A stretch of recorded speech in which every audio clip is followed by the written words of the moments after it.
Assalamualaikum warahmatullahi wabarakatuh. Saya Miftahul Hasana dengan NIM 240422200. Kali ini saya akan menjelaskan materi pertemuan pertama dan juga kedua mengenai konsep dasar ekonomi publik. Sebelum membahas lebih jauh, kita tentunya harus tahu dulu apa yang dimaksud dengan ekonomi publik. Ekonomi publik adalah cabang ilmu yang membahas tentang bagaimana cara pemerintah dalam mengelola perekonomian dalam suatu negara agar mencapai tujuan sosial, di mana tujuan utamanya adalah untuk efisiensi dan juga pemanfaatan sumber daya dan pemerataan perekonomian masyarakat. Jadi, ekonomi publik tidak hanya berorientasi kepada keuntungan, tetapi juga kepada kesejahteraan sosial.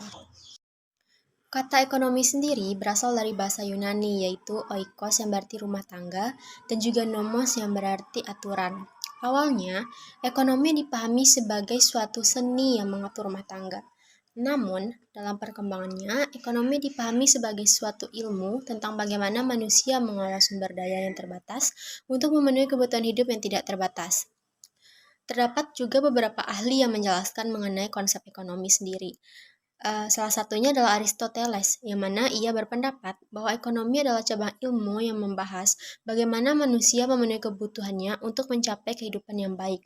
Sementara itu, Sudono Sukirno juga mengatakan bahwa ilmu ekonomi adalah mempelajari perilaku manusia dalam memilih dan menciptakan kemakmuran.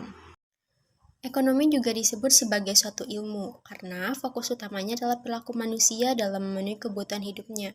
Sebagai suatu ilmu, ekonomi memiliki 3 sifat penting, yaitu yang pertama adalah objektif, yang mana harus berdasarkan data. Yang kedua adalah sistematis, yang mana harus terstruktur dan logis.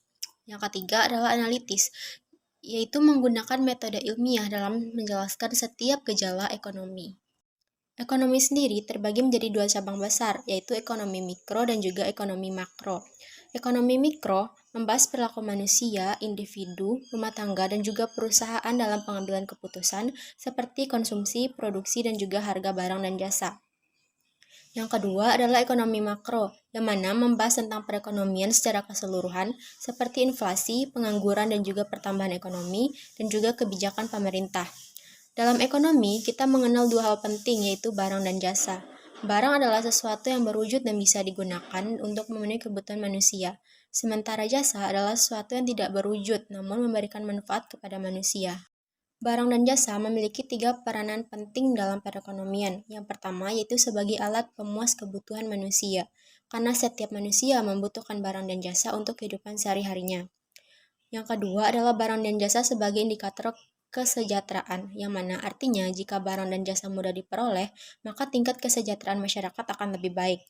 Yang ketiga adalah barang dan jasa sebagai pendorong kegiatan ekonomi, yang mana karena permintaan masyarakat terhadap keduanya akan mempengaruhi produksi, distribusi, dan juga pertumbuhan ekonomi secara keseluruhan. Dari keseluruhan materi yang telah saya sampaikan tadi, dapat kita simpulkan bahwa ekonomi publik adalah ilmu yang mempelajari bagaimana pemerintah mengatur perekonomian demi efisiensi dan pemerataan. Kita juga melihat bahwa ekonomi sebagai ilmu yang berkembang dari definisi hingga cabang-cabangnya, serta pentingnya barang dan jasa dalam kehidupan sehari-hari. Sekian materi yang dapat saya sampaikan. Wassalamualaikum warahmatullahi wabarakatuh.